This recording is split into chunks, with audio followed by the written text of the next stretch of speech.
آپ کافی عرصے سے ہم رابطے میں تھے، لیکن آپ تھوڑے ڈگمگا رہے تھے اس حوالے سے کہ ہم اس کو کریں نہ کریں، تو بالآخر آپ تشریف لے آئے ہیں. جی میں حاضر ہوں. اب جو آپ پوچھنا چاہتے ہیں میں حاضر. اچھا ڈاکٹر صاحب، ہمیں سب سے پہلے ڈاکٹر صاحب کے حوالے سے یہ بتائیے کہ وہ اس قرآن اور دین کی خدمت کی طرف آئے کیسے تھے؟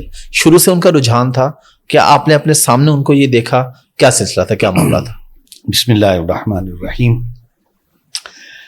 ہمارے والد ڈاکٹر اسحاق احمد صاحب رحمہ اللہ اس پہلو سے ایک منفرد شخصیت ہیں کہ ان کی جو بالکل ابتدائی عمر ہے اور ابتدائی دور ہے، تب سے ہی ان کے اندر دین کی خدمت کا ایک جذبہ موجود تھا.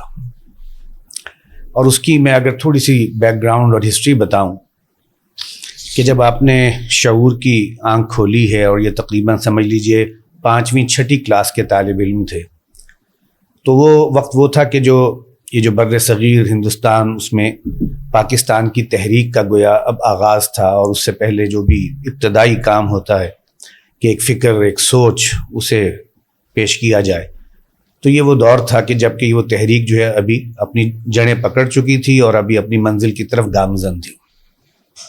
اچھا، ڈاکٹر صاحب کو اللہ نے شروع سے ہی غیر معمولی صلاحیتیں عطا کی تھی، ذہانت اور حافظہ.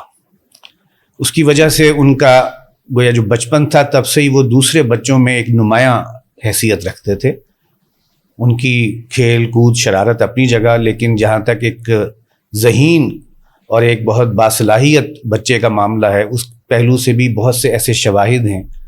مثلاً یہ کہ ایک میں یہ بتاؤں کہ جب ڈاکٹر صاحب رحمہ اللہ ابھی بالکل چھوٹے تھے، 3-4 سال کی عمر کے، اس وقت ہمارے ہاں کی پاکستان میں، بعد میں وہ پاکستان آ گئے تھے، مشکور حسین یاد ان کا نام تھا. ایک اردو کے پروفیسر تھے، اردو فارسی کے شاعر تھے، اور اسی طرح سے ادبی شخصیت.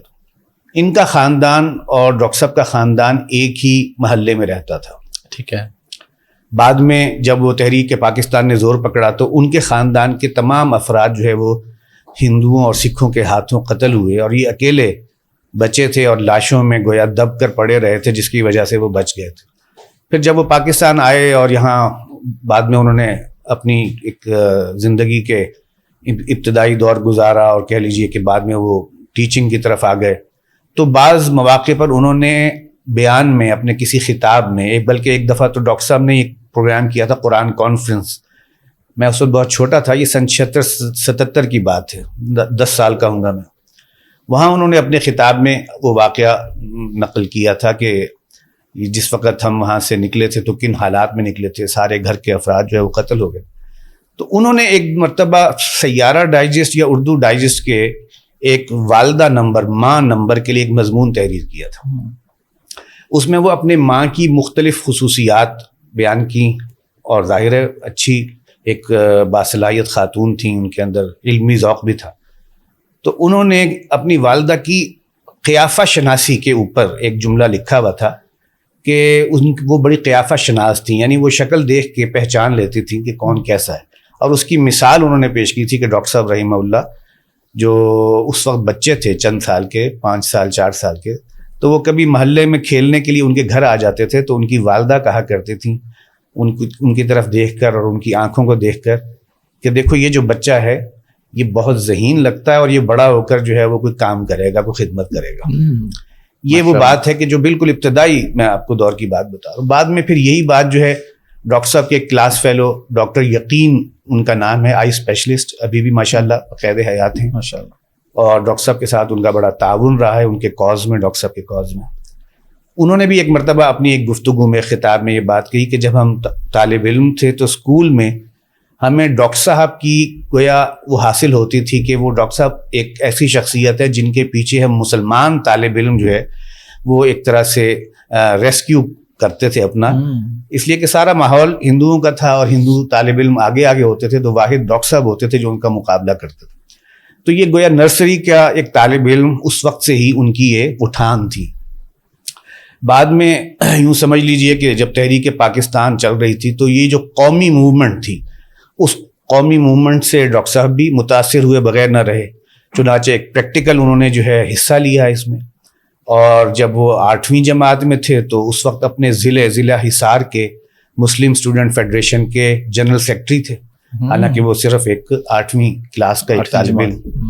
اور پھر یہ ہے کہ اسی حیثیت سے انہوں نے مختلف پروگرامز جو ہوئے ہیں جن میں قائد اعظم کی شرکت بھی ہوئی ہے اس میں بھی شرکت کی ہے, اور یہ بات ڈاکٹر صاحب نے بعض جگہوں پر لکھی بھی ہیں.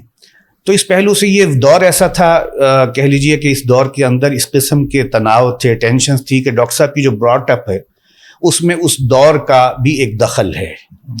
اور پھر یہ ہے کہ ابتدائی دور سے ڈاکٹر صاحب رحمہ اللہ نے 2-3 شخصیات کے جو لٹریچر ہے اس سے ان کا ایک طرح سے ایکسپوئر ہو گیا.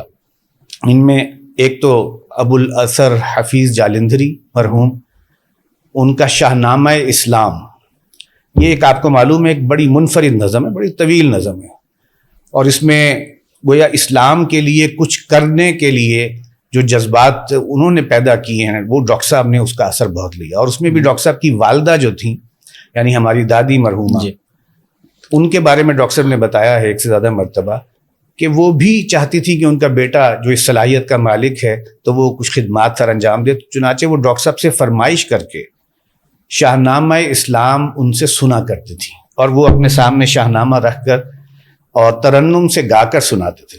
اور یہ بات کئی دفعہ انہوں نے ریپیٹ کی, یعنی پورا شاہ نامہ. اب اس کے اندر جو کچھ میسج ہے شاہ نامہ اسلام میں وہ آپ کو معلوم ہی ہے, خدا توفیق دے تو میں کروں ایمان کو زندہ, کیا فردوسی مرحوم نے ایران کو زندہ, خدا توفیق دے تو میں کروں ایمان کو زندہ. تو ڈاکٹر صاحب کی جو ساخت ہے ذہنی اس کے اندر اس کا بڑا دخل ہے. پھر اس کے بعد یوں سمجھ لیجیے 8ویں 9ویں کے اسٹوڈنٹ کی حیثیت سے ڈاکٹر صاحب مولانا مودودی رحمہ اللہ ان کے لٹریچر سے بھی ایک طرح سے ایکسپوز ہو چکے تھے, لٹریچر ان کے سامنے آ گیا تھا. ہمارے تایا جو تھے ڈاکٹر صاحب کے بڑے بھائی, وہ تقریباً 5 سال بڑے تھے ڈاکٹر صاحب سے, انہوں نے سب سے پہلے ڈاکٹر صاحب کو لا کر دی ہے بانگ درا. اور یہ بات ہے جبکہ ابھی پاکستان بنا نہیں تھا, سن 46 45 46 کی بات. ٹھیک ہے. اس بانگ درا میں ظاہر ہے مولانا علامہ کا جو جتنا بھی کہہ لیجیے فکر تھا وہ تو سامنے آ چکا تھا. شکوہ ہے, جواب شکوہ ہے, اور اس جواب شکوہ کے اندر جو ایک شعر ہے کہ وہ زمانے میں معزز تھے مسلمان ہو کر اور تم خار ہوئے تارک قرآن ہو کر. اب یہاں ایک طرف وہ ایمان کو زندہ کرنے والی کہہ لیجئے وہ تحریک جو کہ شاہ نامہ اسلام سے پیدا ہوئی, اور ایمان کا سب سے بڑا سورس قرآن حکیم. چنانچہ انہوں نے پھر وہ شاہ نامے کی اس دوسرے جو مصرع ہے اس کو پھر خدا توفیق دے تو میں کروں قرآن کو زندہ. بالکل اوائل عمر میں انہوں نے اپنا جو کہہ لیجئے زندگی کا ہدف ہے وہ یہ متعین کر لیا. تو گویا یہ نہیں کہہ سکتے کہ ان کی زندگی کے جو بھی شعور کے سال ہیں ان میں کچھ وقت ایسا بھی گزرا ہو جب وہ اپنے اس قومی ملی اور دینی جو خدمات ہیں یا اس کے جو کہہ لیجئے جو اس کے اہداف ہیں اس سے کبھی بھی غافل رہے ہوں. یہ ابتدائی دور سے ہی تھا اور یہ اللہ کا کوئی خاص فضل تھا.